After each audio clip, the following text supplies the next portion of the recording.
कल तक ये गांव खुशी से झूम रहा था, लेकिन अचानक जैसे इस गांव के सुकून को किसी की नज़र लग गई हो।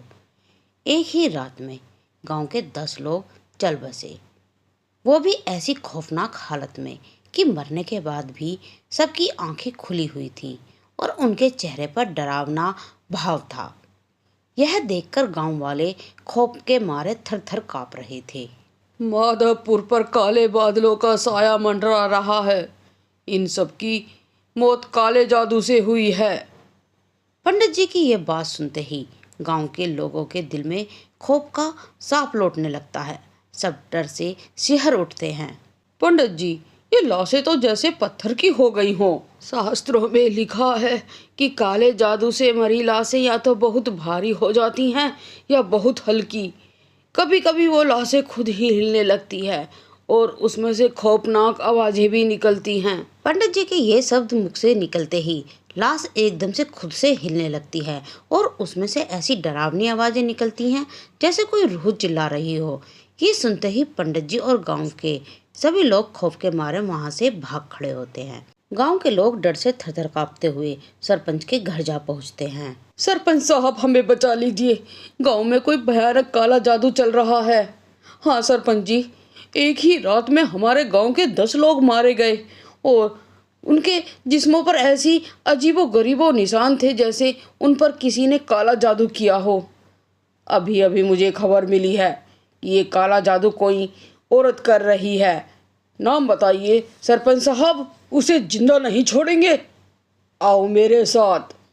सरपंच सभी गांव वालों को एक घने जंगल में ले जाता है, जहां लोग देखते हैं कि एक औरत पेड़ के नीचे बैठी कोई पूजा कर रही है।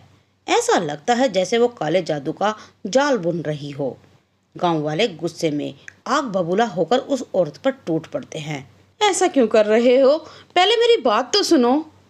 वो औरत बार बार गांव वालों को रोकने की कोशिश करती है, कुछ बताना चाहती है, लेकिन गांव वाले उसकी एक नहीं सुनते और उसे उसी पेड़ से बांधकर आग के हवाला कर देते हैं।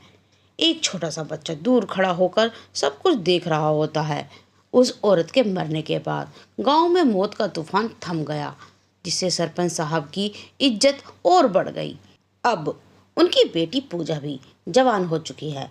सरपंच साहब अब उसकी शादी करना चाहते हैं। बेटी, मैंने सुबह तुम्हें एक फ़ोटो भेजी थी, देख ली क्या? हाँ माँ, वो रिप्लाई भी तो किया था गुड मॉर्निंग का। गुड मॉर्निंग वाली फ़ोटो नहीं, लड़के की फ़ोटो की बात कर रही हूँ मैं। माँ, मैंने लड़का देखा है, आपको देखने की कोई ज़रूरत नहीं है मेरे लिए। क्या? कौन है लड़का? क्या नाम है? किसी खानदान का है? हम ठाकुर हैं, किसी भी जाति खानदान में तुम्हारी शादी थोड़ी ही ना करवा देंगे। पापा, विशाल भी ठाकुर ही है। कल मिलने के लिए बुला लो, पहले देखेंगे फिर फैसला करेंगे शादी करनी है या नहीं। जी पापा।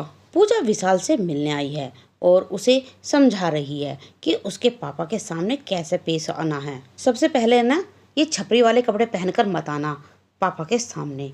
शर्ट का बटन बंद रखना और ये दाढ़ी बिल्कुल क्लीन हो जानी चाहिए तुम्हारी। और हाँ, जाते ही पापा के पैर छूना, प्रणाम करना उन्हें। और भी कुछ है तो बता दो, याद कर लेता हूँ। और हाँ, अगर पापा पूछें कि कितना कमाते हो तो क्या कहोगे? 15,000। इससे ज़्यादा सैलरी तो मेरे पापा नौकर को दे देते हैं। फिर तो उसी से कर लो ना शादी। हाँ, कर लेती। सेम कास्ट नहीं है ना, मैं ठाकुर, वो सीना, पूरे एक लेटर का फ़र्क है। विशाल पूजा के पापा से मिलने माधवपुर आता है। गांव में कदम रखते ही विशाल की आंखों में एक अजीब सी छाया सी दिखाई देती है। विशाल माधवपुर को अजीब नज़रों से देख रहा है, जैसे इस गांव में उसका कोई पुराना गहरा रिश्ता हो। खैर, विशाल पूजा के घर पहुंचता है। बेटा, घर में और कौन कौन है तुम्हारे? बस मैं अकेला हूँ अंकल। लेकिन पूजा तो बता रही थी कि मम्मी पापा भी तुम्हारे साथ ही रहते हैं। हाँ हाँ, रहते थे, लेकिन अभी किसी ज़रूरी काम से दिल्ली गए हैं। विशाल सरपंच को अपने बारे में सब कुछ बताता है, लेकिन ऐसा लगता है कि जैसे वो कुछ छुपा रहा हो। खैर, पूजा की फैमिली को विशाल पसंद आ जाता है और शादी की बात पक्की हो जाती है। आज पूजा और विशाल की शादी है। पूजा के चाचा शादी में शामिल होने के लिए निकलते हैं। तभी बगल के कमरे से विशाल की चीख सुनाई देती है।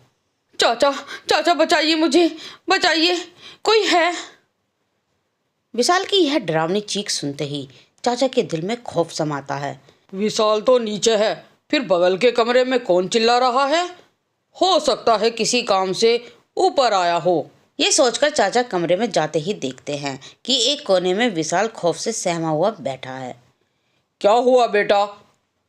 आपके पीछे कोई है, देखिए। चाचा देखते हैं कि विशाल दीवार पर सांप की तरह रेंगता हुआ उनकी तरफ आ रहा है।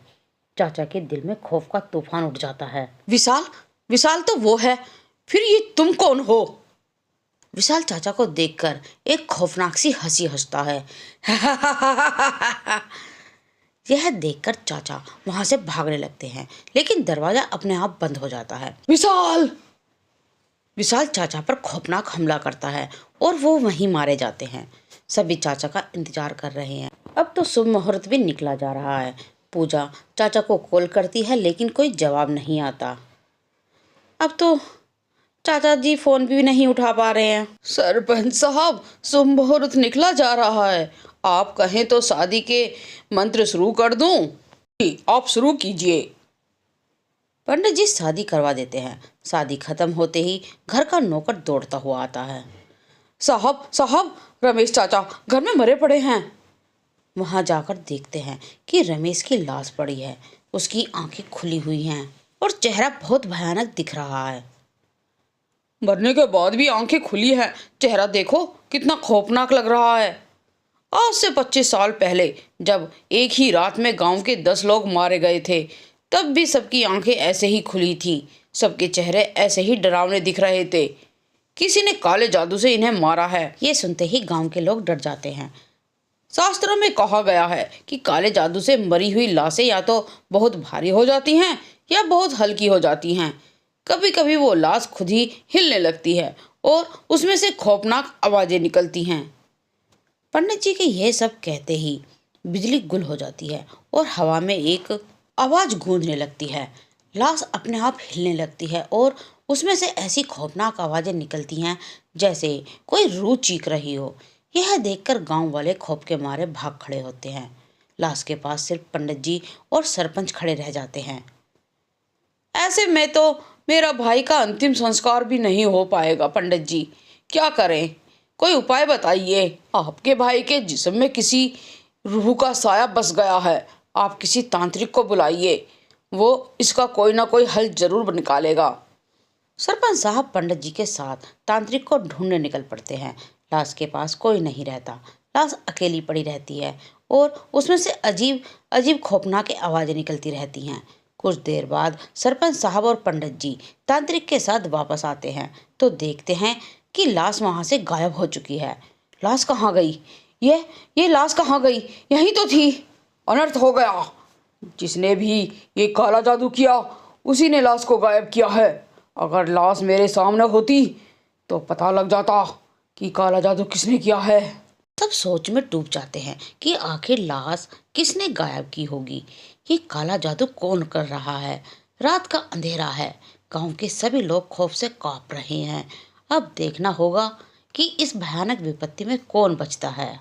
दोस्तों, आज की मेरी ये कहानी काला जादू यहीं समाप्त होती है। तो दोस्तों, मेरी ये कहानी सुनने के लिए मेरे चैनल को लाइक करें, शेयर करें और सब्सक्राइब करना ना भूलें। और हाँ, बेल आइकन जरूर दबाएं, जिससे कि आपको मेरी नई नई कहानी की नोटिफिकेशन मिलती रहे। और आप सभी कमेंट लिखना भूल जाते हैं। प्लीज़ आप कमेंट जरूर लिखकर बताएं कि आपको मेरी ये कहानियाँ कैसी लगती हैं। धन्यवाद।